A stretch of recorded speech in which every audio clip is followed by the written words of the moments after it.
Naka-automatic tailgate. May ilang gamit lang sa ating likuran pero good for 7-seater yan. And same time mga bossing, yung ating tailgate pwede mong open dun sa my driver side. Magandang araw mga bossing. So ngayong araw available naman tayo for Toyota Fortuner. Kasi yung ating Toyota Fortuner nung nakaraan is nabenta na.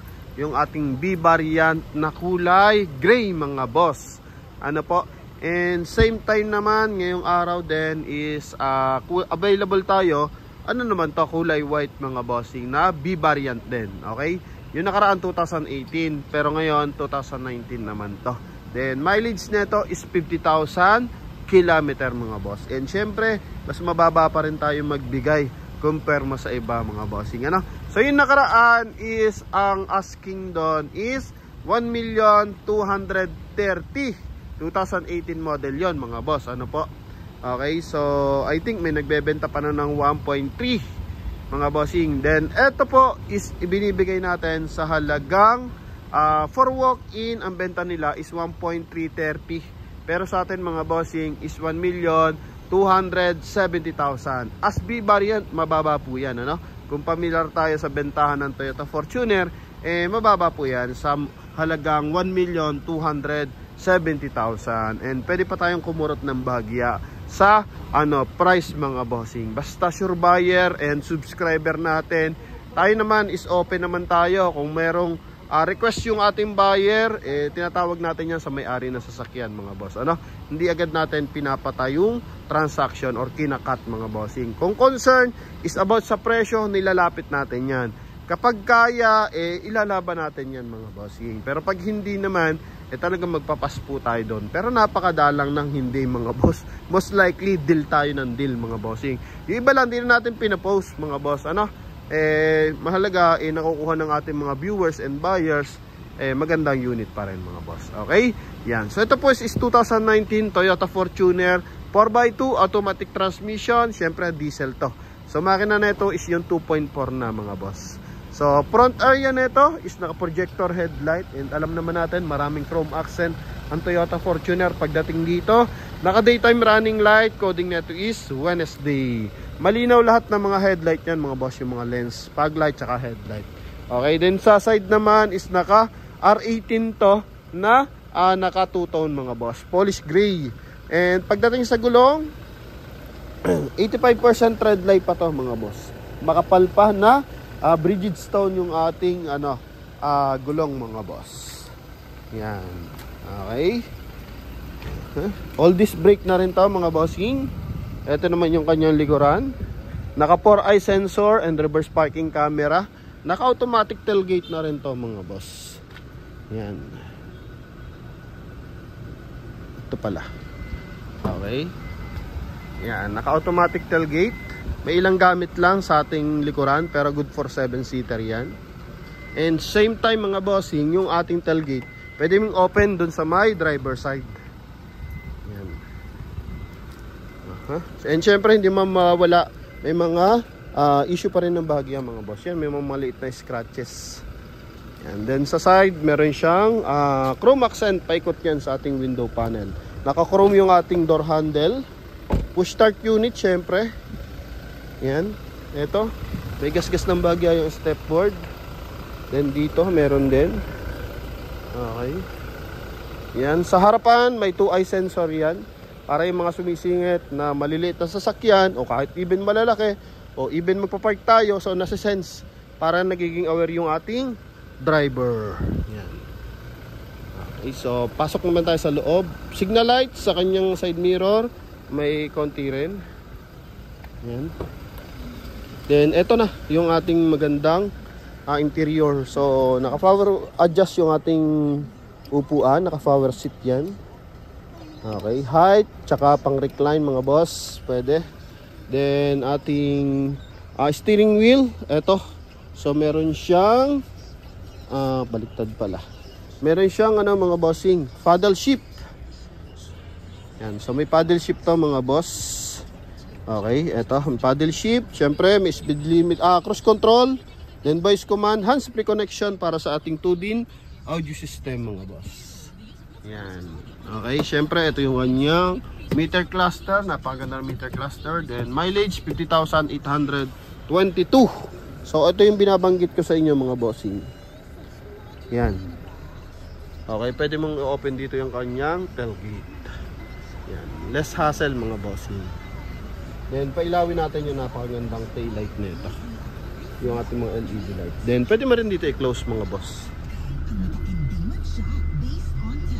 Bossing. So meron ganyan mga bossing sa B variant lang. And siguro sa GR meron na sa GR Sport. Pero sa G wala pa siya. Then ito yung kanyang dashboard. Meron siyang silver accent. Yan mga boss. Then kulay brown yung kanyang leather. Yan o, kulay brown yung leather niya. Okay, syempre power yung side mirror, hindi mawala yan. And naka Bicol tint to mga boss. Yan, Bicol tint po ang gamit diyan ha. And same time, power fold, power adjust yung kanyang side mirror. Kita naman. Okay. Then kanyang door panel, ito po. Door panel natin, ito. Naka-chrome din. Then brown din yung kanyang armrest dito. Yan, silver accent tsaka chrome yung kanyang door opener. Ito naman is power door lock. Yan. Then second row. Ito po yung ating second row. Yan. So may armrest din. Kung gusto mo mas presentable yung pagbabiyahe. Medyo relax. Yan po. Then yung ating second row aircon mga bossing, syempre naka-automatic climate control din yan mga boss. Yan. Okay, so gara. Then ito yung ating tail light kung nakikita nyo mga bossing. Walang basag yung ating mga lens mga boss. Ano po? Okay. Sa likuran, discuss natin na maigi to. So ito mga bossing is good for 7-seater totally. Okay, so yun nga, pag naka-fold yung upuan, so dito pa side para ito nakakargahan pa ng mga bagahe. Ayan mga boss. Okay. Then pasok tayo sa engine bay, tungo tayo sa engine bay. So sa mga interesado, 1,270,000.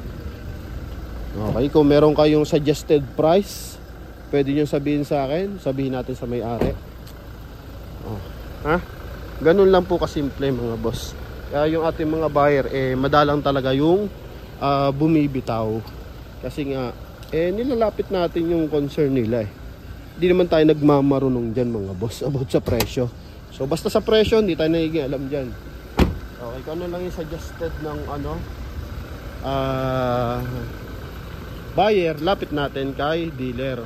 Kung ano yung final decision ng dealer, di saka natin banggitin in a good good way mga boss. Kasi ibang dealer, syempre alam naman natin balagbag sumagot yan. So hindi naman natin i-declare kay buyer ng ganun kapangit, pero marami naman tayong dealer na maayos din siya. Okay. Then umiiwas na rin tayo sa mga dealer ng ganun yung balagbag sumagot. So kanyang battery is Motolite XM. Yan, so naka-detailing na to. So malinis na to mga bossing ha. Bigat ng hood. So yung hood niya ito. Walang bahid ng banggayan mga bossing. Bigat nga lang. Sa hood, ito not sure kung matatanggal pa to. Kasi may mga mancha ng ibon, yun ang concern lang dyan mga boss. Yan dagta ng mangga. Yan. So yun lang ang magiging issue mo dyan. Then the rest, goods na goods yan. Makina, transmission, pang ilalim, wala ka pag-uusapan dyan mga boss. In goods yan. So magkakaroon lang ka ng concern dyan. Basically yung mga gas-gas, then yun yung mga mancha. Lalo na putito. Pero alam naman natin ang white, yan talagang pinakamabentang kulay at saka pinaka-presentableng kulay mga boss. So yun lang mga boss yun. Sa mga interesado dito, 2019 model po ito ha. Yan, 2019 model na 4x2, then automatic transmission, diesel engine, naka 6-speed automatic transmission. Pwede kang mag-manual mode dito sa ating transmission na to. Then pwede rin dito sa ating paddle shift mga boss. Sa kanyang center console, may armrest. And syempre, meron siyang wood accent. May eco mode, may power mode mga bossing. So, mas malakas sa hatak, itong power mode. Yun nga lang mga bossing, is mas matakaw din siya sa consumption. Then, kaya meron siyang optional. Then, eco mode naman, pwede mong gamitin yan pag matining na yung takbo mo. Para mas lessen sa fuel consumption mga boss. So yun lang mga bossing. Ano po, masaya tayo at nakapaghatid tayo ng mga mura. Kung baga hindi naman ganun kamura yung sasakyan natin mga boss. Mas mura lang tayo compare mo sa iba nagbebenta mga bossing. Okay, so kahit pa pinabaladaan ng social media, yung iba kasi makikita ko overpriced. Hindi naman overpriced, tama lang yung presyo nila. Kumbaga, nakakaano lang tayo kasi mas mababa na yung price natin. Okay, yun lang naman mga boss. Yan.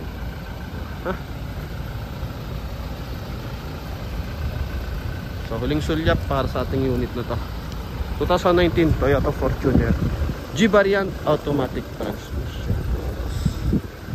Okay, nikutan na natin ang matindi yan mga boss. And sa ating mga buyers na interesado, so tawag lang sa ating contact number nasa screen. Connected dyan ng Viber and WhatsApp. And thank you nga pala sa ating 431,000 followers sa Facebook.